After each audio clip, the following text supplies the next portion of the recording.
इस वीडियो में हम इलेक्ट्रिसिटी चैप्टर्स के बेसिक सवाल सॉल्व करेंगे। तो देर किस बात का, लेट्स गेट स्टार्टेड।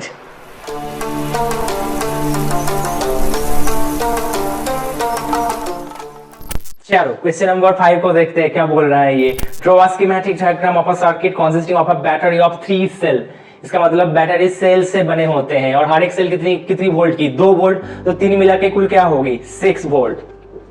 ठीक है, तुम चाहो तो इसको 6 वोल्ट भी वैसे लिख सकते हो। And all the other information like 10 resistances भी है 5, 8 एंड 12 ओम और एक प्लग की which is this one.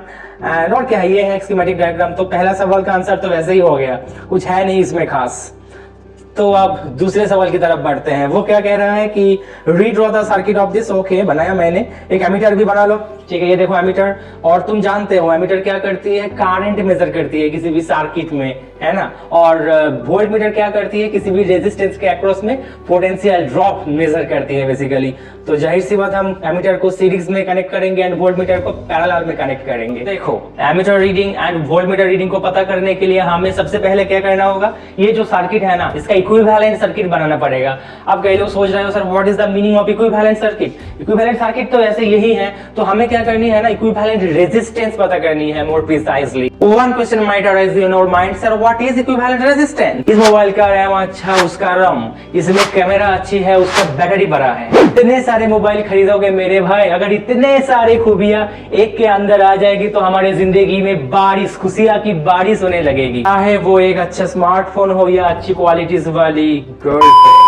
Resistances ना 2 कॉम्बिनेशन में रह सकती है, वो सीरीज में भी हो सकती है या फिर पैरेलल में भी हो सकती है। हम कैसे पता करेंगे, हमेशा एक काम करो, बैटरी के जो पॉजिटिव टर्मिनल है वहां से एक नहीं करंट को निकाला करो और घुमा फिरा के फाइनली नेगेटिव टर्मिनल तक लेके आओ। और इस जर्नी में जितने भी सारे रेजिस्टेंसेस के अंदर करंट सेम थी वो उतने सारे रेजिस्टेंसेस सीरीज में, और जिन रेजिस्टेंसेस के लिए एन बराबर थी या पोटेंशियल ड्रॉप बराबर थी, V बराबर थी, उनको हम कहेंगे कि वो पैरेलल में है। तो वही करते हैं हम, पॉजिटिव टर्मिनल से करंट को बाहर निकालो, एक ही रास्ते हैं तो इस रास्ते पे आई करंट बहेगा, तो इसमें भी आई करंट, इसमें भी आई करंट और इसमें भी आई करंट। इसका मतलब तीनों रेजिस्टेंसेस में से करंट सेम। और अभी मैंने क्या बताया, करंट सेम होने में 3 नहीं, अगर 10 भी रेजिस्टेंसेस होती तो सब लोग सीरीज कॉम्बिनेशन में रहती। और सीरीज कॉम्बिनेशन में इक्विवेलेंट निकालने का तरीका तुम्हें पता है शायद, R इक्विवेलेंट इक्वल्स टू क्या करते हो तुम, R1 + R2 ब्ला ब्ला ब्ला। इसका मतलब जितने भी सारे रेजिस्टेंसेस हैं जिनके अक्रॉस में करंट बराबर है सबको डायरेक्टली ऐड करनी पड़ेगी। जैसे कि अगर हम इसको इक्विवेलेंट के तौर पे लिखे तो 5 + 8 + 12 व्हिच इज 25 ओम रेजिस्टर। इसका मतलब इन तीनों रेजिस्टेंसेस को हम एक 25 ओम रेजिस्टेंस के जरिए रिप्लेस कर सकता हूं। अजूबा था 3, हो गई 1 25 ओम वाली। तो देखो इसमें क्या है ना, अब तो एक ही रेजिस्टेंस बन गया है और पोटेंशियल ड्रॉप क्या है उसके अक्रॉस में, यानी बैटरी क्या है 6 वोल्ट की। तो हमें क्या करनी है, करंट पता करनी है। किसके जरिए करेंगे, Ohm's law, V = I × R।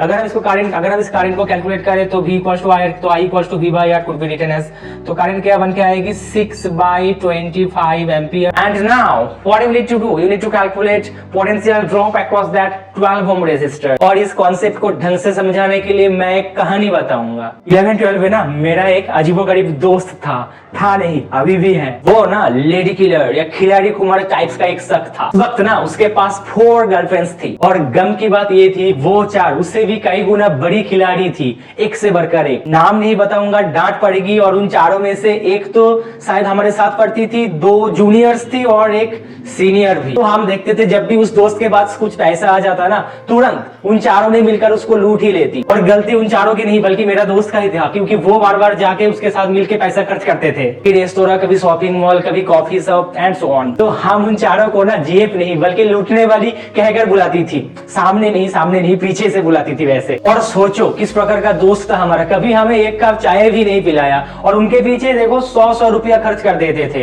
Example के तौर पे सोचते हैं कि हमारे दोस्त जो थे ना वो बेसिकली 100 रुपया लेके उनके पास गए। अब पहले वाली 10 रुपया मान लो 10 रुपया लूटी, दूसरी वाली 20, तीसरी वाली 30 एंड चौथी वाली 40 रुपया लूट ली। तो वैसे जितने पैसा उनके पास था जो कि 100 था, so you can say that 100 is equals to root of पहली वाली 10 प्लस लूट ऑफ दूसरी वाली 20 प्लस लूट ऑफ तीसरी वाली 30 प्लस लूट ऑफ चौथी वाली 40। देखो दोनों मैच हो रहा है, बराबर हो रहा है, मतलब LHS इक्वल्स टू RH। सोचो ये जो बैटरी भाई साहब है ना वो इज लाइक माई दोस्त, मेरे फ्रेंड, वो फ्रेंड। तो इनके पास कितने लिखने वाली है, 3 रेजिस्टेंसेस 5 ओम, 8 ओम एंड 12 ओम। ऐसा मत सोचो कि तीनों ने बराबर करके लूट लेगी, यानी ये 2 वोल्ट, ये 2 वोल्ट एंड ये 2 वोल्ट, वो वैसे नहीं होती। क्या करे ये बैटरी, औरतों का चक्कर बाबू भैया। अगर तुम में से किसी के पास 2 या 3 गर्लफ्रेंड्स है, क्या तुम सबको बराबर प्यार करते हो? ऐसा नहीं है ना, किसी को कम किसी को ज्यादा।